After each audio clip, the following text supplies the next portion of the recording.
We want to talk today about narcissistic personality disorder and just some stats to get us started because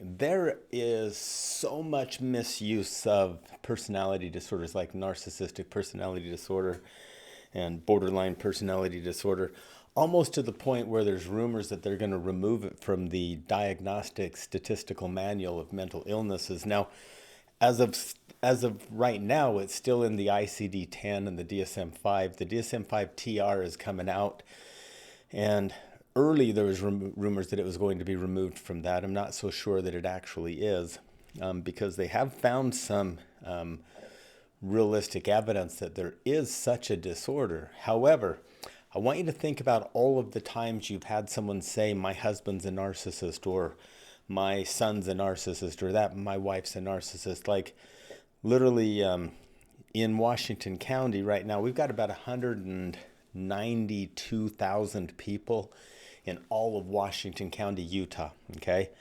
Which means statistically, there's possibly 9,000 narcissists. Now, one statistic is as low as 1%, which would put it about 910 narcissists in our whole county, and it goes as high as 6%. So let's just go all the way up to 9,500 narcissists. Now, if there's only 9,500 narcissists in Washington County, according to spouses, I've met all of them. And so I want you to understand that just because you think your husband's a narcissist, or just because a person comes into the therapy room and says, my spouse is a narcissist and here's what they do, we probably shouldn't, as practitioners, as therapists, say, yeah, you're right, your spouse is a narcissist, you're in danger, they lack empathy, they're terrible people, they can't get help. We probably shouldn't say that. We probably should do some questioning about how they're responding to the person's behavior that they're talking about at home.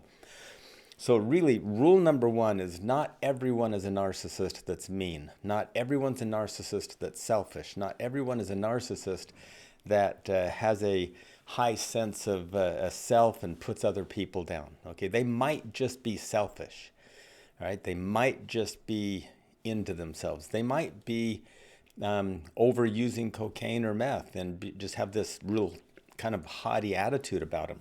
There's so many other things that it could be. And you might have one of the 9,000 narcissists in our county living with you. So we can't rule it out, but let's please don't rule it in so quickly just because a person lacks a little bit of empathy for you. It might be, there's times where I've met people that are certain their spouse is a narcissist, and it turns out it's more that the one that thinks their spouse is a narcissist is so kind of mean-spirited and so angry and hostile that their spouse responds in a way that looks like they lack empathy. They just stop caring and start blurting stuff out. They start blurting hateful things out. So in a high conflict marriage, if you're getting nagged all the time, we use the word nag, okay, a clinical term.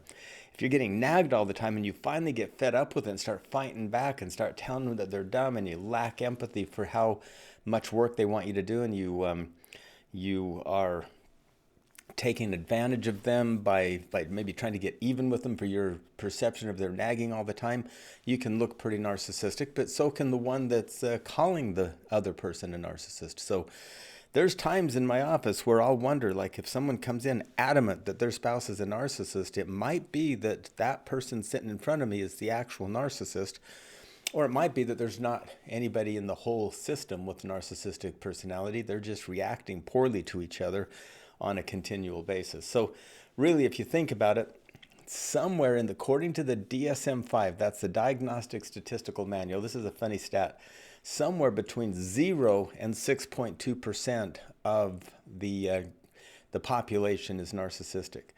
And so again, it can't be everyone that we've heard as a narcissist. They can't be. 75% of those actually diagnosed with narcissistic personality disorder are men, and the other 25% can be females. There is rumors that the number of female narcissistic personality disorder diagnoses is going up. There's also a rumor that in the United States, Western culture, narcissism is on the rise because of social media and because everybody's got this grandiose sense of self. But it's really not true. It's that there's this age-related, there's a glut of people coming through of the baby boomers. And so there's more narcissists, but there's also a higher population. So it kind of evens itself out. The other interesting stat is people age out of narcissism a little bit. As soon as they hit a certain age, it starts to, like, the symptoms of it at least, start to decline. So as baby boomers age out, does that mean that, that big glut of people that have kind of worked their way through the system, does that mean that the rates of narcissism in the United States will go down? No, per capita, it's going to remain about the same percentage, it looks like. There's also another strange review that has been in a research from some major universities that in capitalistic societies, narcissism is higher than in socialistic societies. And in reading the research, it looks like it's more of just a jab at capitalism and a lifting up of socialism. So I don't really think it's a super reliable research. That's just my opinion. You don't have to believe my opinion on that one. And so I just get a little bit suspicious of any research that has a bias against, like, a form of being, it seems like the bias is more what they're talking about rather than the actual good research. So back to narcissistic personality disorder, there's some criteria that must be met in order to be diagnosed a narcissist. Now, each of these following 9 traits, okay, there's 9 traits. You have to have 5 of them that are pervasive. Pervasive means they are happening more often than not in multiple varieties of contexts. So let's say that if I'm with all my buddies and we're on a ski trip and I'm preoccupied with fantasies about how good of a skier I am, and I think I'm like such a good skier that I should be able to be helicoptered to the top of a high mountain and allowed to ski down in the powder, and that bad things don't happen to me because, I'm that good. And if I'm like talking in this van ride up with all my buddies about how, like, I'm going to get, like, all the girls are going to love me, all the guys are going to be jealous of me, and I'm just talking it up about how much fun this ski trip's. That doesn't make me a narcissist unless I'm acting that way when I'm at church, going to Sunday school. I have fantasies about how much smarter I am than the teacher. I believe that I'm unique, that the rules of my faith don't really apply to me. They just apply to everyone else. And I'm entitled to people's adoration, and I really kind of take advantage of everybody around me. And then I also do that at home and behind closed doors. And I also do that at work. See, in multiple contexts, if I'm acting this way, I might be a narcissist. But to be confident of my skiing ability and to be bragging it up with a group of buddies on the way to a ski trip, that makes me maybe a bragger. That makes me somebody that's kind of maybe teasing and having fun with it. There's so many other things. It doesn't make me a narcissist. So think through the lens of these 9 behaviors. 5 of them have to exist in multiple settings, pretty realistically pervasive. Like, more often than not, I come off like this at multiple different phases or portions of my life, okay? So these 9 different traits of narcissism, and remember, you've got to have 5 of them. And me going through this is not giving you permission to diagnose your husband or wife with narcissistic personality disorder. If you're worried, bring them to the Ascend Counseling Center, and we will go through a clear battery of interviews, and we'll help the diagnosis, and we'll also put together a treatment plan. Oh yeah, and that's the other rumor, is that so many, if you do a Google search, pretty hopeless diagnosis, they're going to tell you that it's unresolvable. I'm going to tell you that because of my belief in how this world works, every condition is treatable. Now, some conditions we manage the systems, and some conditions we solve the symptoms. If I've got the flu, I hope I can resolve the symptoms and get rid of the flu. If I have a personality glitch, I hope that I can gain insight and manage it. You can definitely manage your narcissistic traits. You can grow in your soul through prayer, through reaching to a higher power, through understanding that other people are disconnected from you and have their own opinions and points of view, you can grow empathy. So I believe all conditions are either resolvable or manageable, no matter what they are. Now that's arguable because in a Google search, it'll say that narcissists never change and that they're hopeless and get away from them. There's also a few websites that give some kind of bleak pictures of long-term therapy might cause slight shifts. But because of my belief in the atonement, my belief in a Heavenly Father that would not send anyone here to just outright fail, we're all here to find joy and to make our way through this life with doing good. I believe that there is definitely a way to manage the symptoms and actually even just shed the diagnoses altogether if you choose to. But you might have a difficult time with it because of some of the diagnostic criterion. It lends itself to you being in denial about your disorder if you're a narcissist. So let's go through these. Let's understand that I believe it's treatable. I believe it's manageable. I believe that narcissists can be wonderful people in a relationship if they gain insight and manage their symptoms, okay? Number one of this group of criterion that you need to be displaying a pattern, a pervasive pattern of, is grandiose sense of self. All right, what is a grandiose sense of self? A grandiose sense of self is you have a pretty high opinion of yourself, and it's a little bit different than like, see, I like me. I really like my life. I like who I am. I believe that I'm a good person, and I believe that you will be happy to get to know me as I am going to be happy to get to know you. Now, does that make me grandiose? No, that could make me confident. Now, what if I say, I really like me. In fact, I like me so much more than I like you that I kind of need you to just get out of my way. See, that would be more of a grandiose sense of self. Okay, so that's one. Preoccupied with fantasies. This is right out of the Diagnostic Statistical Manual, or the ICD-10 if you're a medical doctor.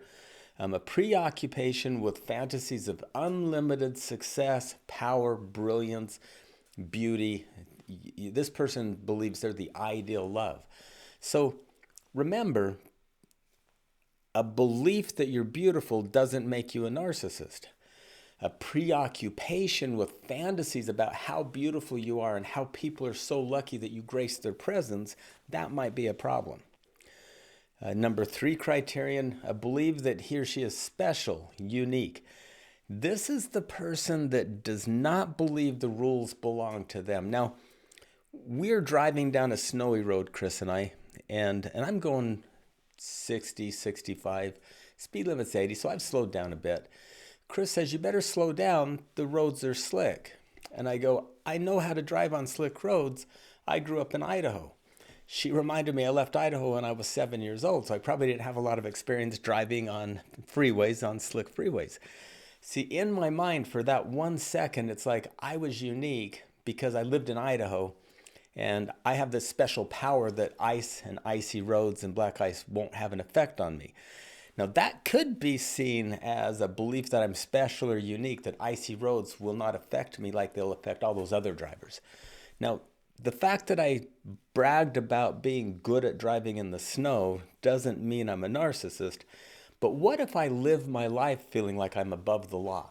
What if in every setting? What if I go to church and, that word of wisdom doesn't apply to me if I'm a Mormon. I can drink just so I do it moderately, or I can pay a 6% tithing because my tithing's a little bit better than your tithing. And what if I go to work and I'm thinking, I've got the corner office with all the big windows, so that's telling you that I don't have the same ethical guidelines that you do. I can make out with my clients. There's things I can do that you can't do. See, if I've got this unique sense of I'm above the law in multiple settings, then I might have a problem. That criteria might fit me. True narcissists require excessive admiration. They are needing admiration, and they're geniuses, by the way. I've met narcissists. They're geniuses at getting admired. They know what they're doing there. A person that is requiring of you to admire them will actually punish you if you don't. They'll figure out your weakness, exploit it, and kind of put you in a position that if you don't lift them up, they'll put you down. So watch out for that excessive admiration. And the reason they require it, there's a reason for it. It's because while they do not feel guilt, this is a little bit of a paradox. They feel tons of shame, but then they project the shame onto you and blame you for their shame. So you have to make it right. So I don't feel guilty for anything I've done to you. But I've got this sense of, when I'm around you, I feel like a bad person. Now that might be because I've just exploited some of your weaknesses and made you feel bad. And so I've got this shame that I feel bad. But then I look at you and say, if you wouldn't tell me that I'm an unsafe driver and like point out that I was 7 when I left Idaho, if you wouldn't do that, then I wouldn't have to like put you in your place and tell you that you're just not very nice, you know. And so really that shame gets projected onto you, and then I think you're the one making me feel it, and so I punish you until you stop it and adore me. Sense of entitlement, number 5. Narcissists have this sense of entitlement, this literally an unreasonable expectation that they're going to get favorable treatment. And how they get treated is they want to be put at the front of the line. They want to be given special privileges that other people don't get. This isn't because they've earned the right. Like if I show up somewhere to do something, like I've been to some places to take some photos for people for free, just because I like to practice. And so I'll go take some photos of a concert, or I'll go take some photos of certain places where people are doing things that they would like pictures of the activity. And I'll volunteer because I want to go practice this photography. So I'll be able to go places in these events that other people can't go. Now, that doesn't make me a narcissist or entitled. That means they want good photos, and so I have to get above the crowd, or I have to get kind of away looking down into the crowd. And so I'll have special privileges. Now, what if I'm not donating photography and I'm just showing up to go to the concert, and I expect to be put in special places where no one else can sit just so I can have a better experience? And I believe it's reasonable that they should want to give me that because I'm special, I'm unique. Okay, so that sense of entitlement has to run. Like if I'm an LDS guy, then I kind of expect to be the bishop of a ward. I expect to be one of the leaders, and if they don't make me a leader, then I'm disappointed. I might even leave. I expect to, at work, be given more raises than everyone else. There's this sense of entitlement that generally isn't attached to performance. So number 6, exploitive. They take advantage. Narcissists take advantages of other people. Now, remember, I've got that shame sitting here if I'm a narcissist. I have this deep sense of imposter syndrome that I'm going to get found out. And so one of my jobs is to watch you and actually even try to align with you until I know your weaknesses, and then use your weaknesses to make you feel bad every time I feel bad. Okay, so they take advantage of others. They do whatever it takes to exploit the situation, and they use people's high sense of empathy to get their way with them. Like a common narcissistic gaslighting trait would be, man, you're pretty mean. You're grouchy this morning. I don't understand that. Like, what did I do to you? And all of a sudden you're apologizing to me when in reality, when you walked out, it says, hey, there's no breakfast. What's going on? And you said something back like, well, why didn't you make your own breakfast? You're up first. And so then I go after you. Like I said, well, sheesh, you're grouchy. I neglect the fact that I like threw breakfast responsibility in your lap, even though I was up just puttering around for an hour, just doing whatever. So you see, narcissists are really like, they're awesome at exploiting other people and forgetting the beginning of an argument and just focusing on where they got you. Number 7, they lack empathy. They're unable to recognize other people's needs or feelings. Like if we're going to a show and I need to, like, I really like exciting, like shoot 'em up, cops and robbers movies. And if I even have this notion that you like rom-coms or romantic comedies, I might notice that you like those, but I'll be pretty sure that if I get you to the right shoot 'em up cops and robbers movies, you'll just enjoy it. And spouses of these, let's say it's a male narcissist with a female spouse, and she's got this soft, tender heart, and she hates movies where there's any blood or there's anybody getting shot. And the narcissist will just disregard that deep sense of I feel just wounded when I see people, even if I know it's fake on a screen, getting shot and hurt. Well, I'll just say, well, you just haven't been to the right shoot 'em up movie. You just haven't. I'll take you to the right one because I know better. I know what you'll like. And it's literally, I don't know where I end and you start. I'm just certain that if I'll like it, that I'm certain you'll like it, and you just don't realize it yet. So they really lack this ability to empathize. They lack this ability to say, ooh, if they're that tender, I can deny myself that, and let's go to something a little bit tamer whenever we go to a movie. They would never think that way.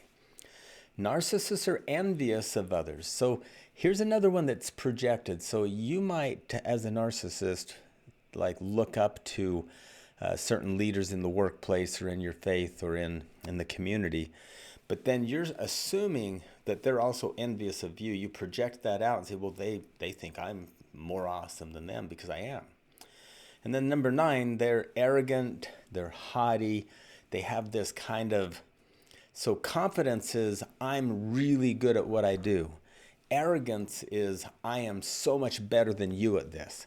Do you see the difference between the two? Don't get them confused, because you're supposed to think you're good at what you do. You're supposed to train and get talented and own your talent. Like, I am an incredible therapist. I'm good at working with high conflict marriages. I know that there's some might disagree, but that's okay. That the narcissistic therapist would say, I am so much better at doing therapy than those other therapists. Do you see the difference between the two? And so understand that arrogant, haughty attitude. And so think about it. Grandiose sense of self, preoccupation with fantasies of their self-importance and their unlimited power. Beliefs that they're special or unique. They require all this admiration, a clear sense of entitlement, like they deserve certain treatment. They get a little bit shocked when they don't get it. They take advantage of others. There's a sense of they exploit others to get their needs met. They lack this skill of empathy. They just think everybody thinks like they do. They think that you'll take advantage of them, so they try to get ahead of you and take advantage of you. But they just think they won a chess match with you. They don't realize that other people don't like taking advantage of people.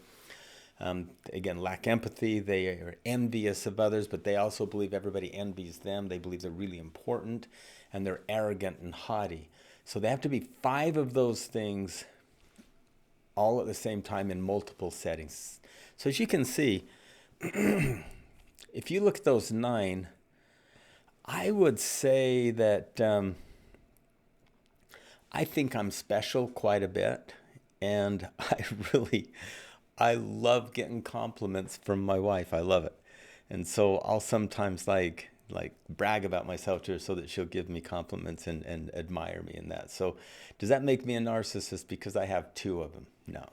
So you need to have 5 of them. You can have traits. Probably all of us have little traits in certain settings. Now, when I'm manipulating adoration out of my wife, I wouldn't go to work and manipulate adoration out of my coworkers. They just admire me naturally. I'm joking. The idea is it's often we'll have traits in 1 or 2 settings. Like sometimes when you're with your buddies, you might have more confidence than when you're with a group of strangers. And narcissists are really those folks that the setting doesn't matter really. They're this way everywhere. And it permeates their soul, and it's just really how they act, okay? And so I'm going to go through some thoughts with you on what you'll notice out in the community. So we've talked a little bit about this exaggerated need for attention and validation. So if you look through the lens, everywhere a narcissistic person goes, they're either the life of the party or they're the one that is pulling sympathy from everyone. It's like they're either talking about how every cop in Washington County is out to get them, or they're talking about how they can outdrink everybody in the room. And it's literally, no matter what they're doing, they're either like the beat down, the downtrodden, or they're the the bond to lift it up. There's another interesting thing about narcissists that they can do. They can pull this off like champions. They can actually like be talking to a group and put themselves down in a way that make other people want to lift them up. Like they'll say something like, there's times where I think I'm just kind of a terrible husband, because there's times where I feel like I can be pretty selfish, and it just makes me feel bad when I do that. And I know I've got to fix that. And then they kind of wait and they look around, and people in the room will say, "No, I've watched you. You're really a good husband. I've seen you do this and this." And so really, by putting themselves down in certain settings, if they're with a group of empathic people and they put themselves down, they basically know that these empathic people are going to try to lift them up, because they feel like, "Oh, I don't want you to feel bad." And they recognize this. That's how they exploit people. The pure narcissistic person has this ability to avoid being responsible for anything that goes wrong. So when things don't go according to plan and they feel criticized, for some reason, they're able to find someone to blame. So addicts do this a lot too. People that are addicted to substances and are not ready to quit using the substance are really kind of like masterful at projecting out and blaming others for the reason that they use. Well, narcissists do much the same thing. They can figure out how a coworker was slow, or they can figure out how a product, COVID was like huge for narcissists. Like they were able to like flip everything and blame it on COVID for like a year and a half.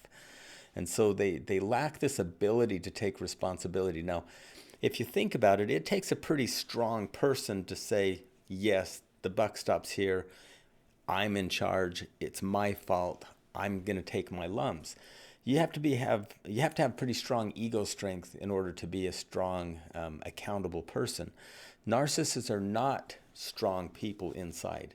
In fact, I've mentioned this before, they have probably the most well-developed sense of imposter syndrome of anybody you've ever met. They are constantly worried that they're going to get found out. And so they have this rough shell of, okay, how do I get you thinking about that person being the problem or this person being the problem? And they're masterful at it, because they're masterful at projecting away from themselves any blame or any responsibility. And then if something goes right, they're willing to take credit for that, and they're willing to take accolades for that. But they're pretty careful not to let people get too close. A lot of times narcissists are people that like are very endearing for the first year of relationship, and then as you get to know them and peel back the layers, then you start to feel this sense of like, oh no, this relationship's changing. This is turning more hostile. And a healthy, empathic person initially will start to feel like they're doing something wrong in the relationship, and a narcissist will run with that, because empathic people try to find out how they're wrong so they can change. Narcissists try to figure out how to blame you for what's wrong so that you can change. So you're both working on you changing. And that's, again, why in the therapy room, when somebody comes in and says, "My spouse is a narcissist, help me help my spouse change," then the spouse comes in and they're saying, "Yeah, I'm probably a problem, help me change." Well, now I know one of them in the room might be a narcissist, but it's probably not the one that was pointed at the beginning. And so narcissists also lack boundaries. We've talked about this a bit ago, but they will go to great lengths in getting their needs met at your expense, thinking that it's okay because either you weren't smart enough to keep your boundaries, or you must have wanted me to take advantage of you in some way. So if I do have narcissistic personality and I kind of berate you a little bit, and I get you to give me the answers to the test that we're taking together in the same Dixie State classroom or Utah Technical University class, whatever the name of it is, classroom, and I get you to get, now you might feel really bad and you might feel really kind of beat down, and you finally just gave me the test answers and let me cheat off of you. In my mind, you just weren't strong enough, and so it's your fault. And if you get caught giving me test answers, I'm going to say, well, yeah, pass them. What am I going to do? She passed them to me, and so of course I took them. But I wasn't going to use them. And she's all at fault for this because she's always hitting on me. And so, and I'm not going to have any empathy about that, about ruining your test score along with mine. So they lack that empathy. They lack the ability to hold boundaries, and they lack the ability to respect your boundaries. Narcissists have this way of emotionally reasoning. And so if you think that you can go to a truly narcissistic person and bare your soul and really spell out how they hurt you, and the narcissist will say, "Oh my gosh, I see your point. I'm really sorry," you're wrong. When you pour out your soul to a narcissist and you explain how they've been, if I say to you and you're a narcissist and I say, "Look, I am really hurt by how you treated me the other day. I felt ridiculed. I felt put down in front of a group. And I felt like you went a little too far with your teasing, and it really hurt my feelings." The narcissist will literally look at me and say, "Gosh, you can't take a joke at all. You're pretty thin-skinned." See, they'll completely spin it and make you feel like you're crazy, like you're thin-skinned, like you can't handle things. And if I'm a really empathic, nice person, what I walk away thinking is like, "Oh no, what if he's right? What if I need to like toughen up a little bit? Probably is true." And narcissists know they've got you then. See, they don't emotionally reason. They figure out how to gaslight and spin. And by the way, gaslighting is another term that is super overused. And often when somebody is saying, I hear it all the time, like, "You're gaslighting me." Well, the person saying "you're gaslighting me" is actually gaslighting by telling the other person they're gaslighting when they're just sharing how they feel. And so watch out for that. Watch out for gaslighting. And also watch out for overusing the word gaslighting. Narcissists are really masterful at splitting. And this is another common thing that you'll see out there if you're actually with a narcissistic person. They split things very black and white. It's either good or bad. And what they understand is that any negative thoughts that they have about themselves is then projected out and blamed on you. Like, "You make me feel bad about myself. You're always telling me how mean I am. And that makes me feel like I'm not lovable. It makes me feel like I'm a horrible person. And you've done that to me." See, that's splitting. It's like, I'm not owning anything. I'm not accountable for anything. I'm bringing in your feedback, then I'm spinning it and turning it on you. And that splitting is what they'll do quite a bit. And so anything that's good and grand, I'll own if I'm a narcissist. And anything that's negative and dark, I'll figure out how it's your fault that I feel that way. And they live their life that way. And they really like, they're so masterful at it that you might get caught up in just thinking, especially if you have high empathy, you'll probably spend your life trying to change for the narcissist, which is how they keep people kind of trapped in relationship. If you're in a friendship with a narcissist and you have a different opinion, the narcissist will literally belittle you for your opinion. Like, if your opinion is that there's only 900 narcissists in Washington County, and the narcissist has also done research on it, and they'll quote the other stat and tell you how Pollyanna you are to think there's that few. And literally they won't just talk with you about it. They're the ones that'll like really kind of beat you up for it. So narcissists live in this chronic sense of shame. Now, they rarely, if ever, feel guilt. Guilt is when I believe that I feel sad because I've harmed you in some way. I feel like guilt feelings because I know some behavior that I've participated in has caused harm somewhere. That's guilt. Narcissists never believe that their behavior causes harm. What a narcissist believes is that you can't handle certain behaviors because you're weak. And so it's not my fault that you can't handle that behavior, whatever I did. It's your fault that you can't handle it. Toughen up. Or you would have done that to me if I didn't do it first. So if like we're both heading to the store and there's only one product left and we both have 7-year-old kids that want the product, I'll have no qualms about grabbing it and even out of your hands and buying it and say, well, you couldn't hang on to it. That's your fault.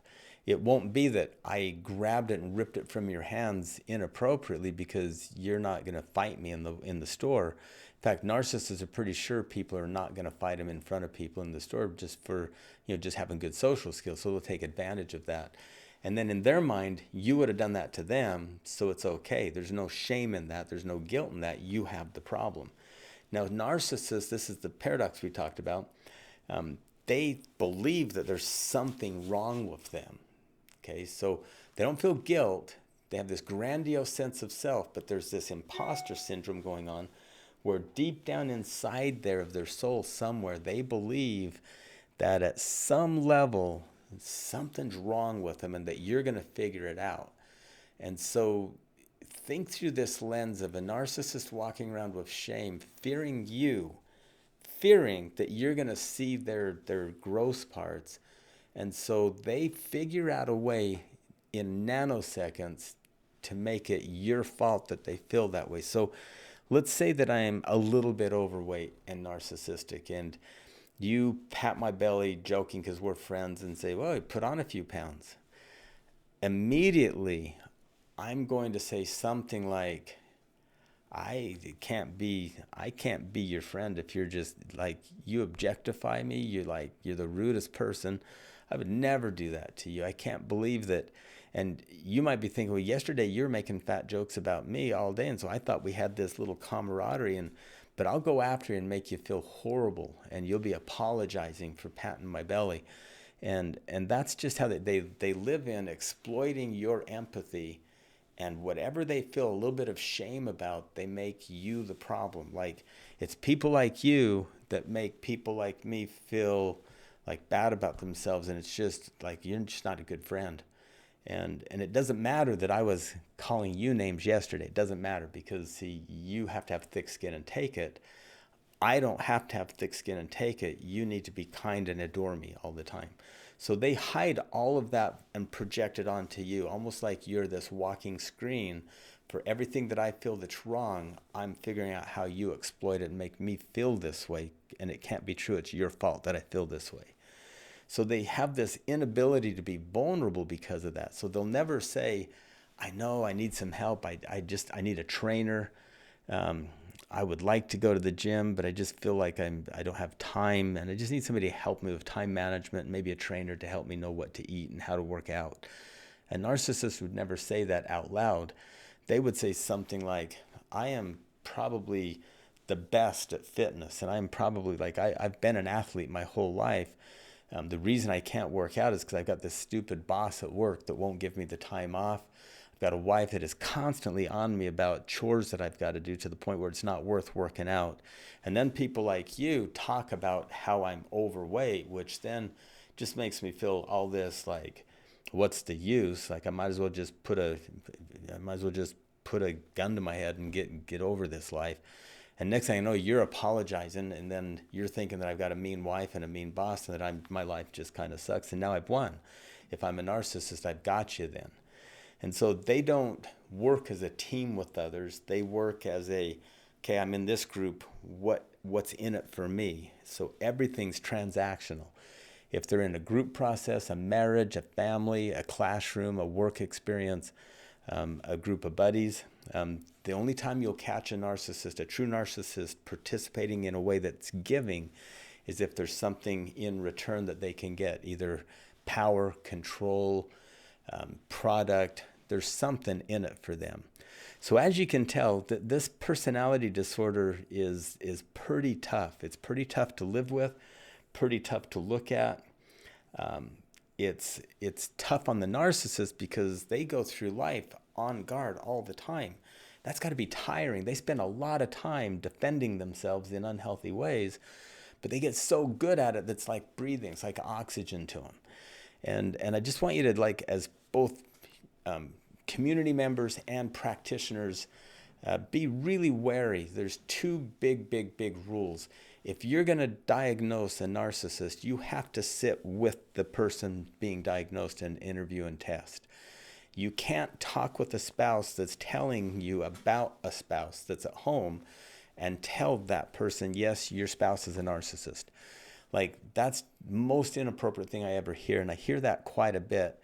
It's also not cool to just anybody that's mean to you must be a narcissist, or anybody that put you down can't be a narcissist. So be careful about throwing that word around, because it's actually a pretty big time insult when you think about it. And so if you're the person that's out there like throwing the word narcissist out there at everybody that's offended you, you might be a narcissist. If you're a spouse that shows up to a therapy office with pictures of a messy household and tells the therapist how horrible the spouse is and they're narcissistic because of how they treat you, well, the one they're saying that might be the narcissist. And so just it's overdiagnosed, it's overused as an insult to the point where it's almost watered down to nothing. And so let's all pull back from the edge of everybody's a narcissist, and let's know that there is selfishness without narcissism, there is haughtiness without narcissism, and there is confident people that have a clear sense of identity that is not narcissistic. Okay, so let's have some fun with that. We'll talk to you again. I've got some other shows coming up. Please hit subscribe down below. And those 9 traits that we talked about for narcissism, they're going to be on the board behind me that you can like see and go back to and review if you want to. We might even have a worksheet put up that you can click on over on the side here of this YouTube page. And please get your people to subscribe, because we're going for a million subscribers.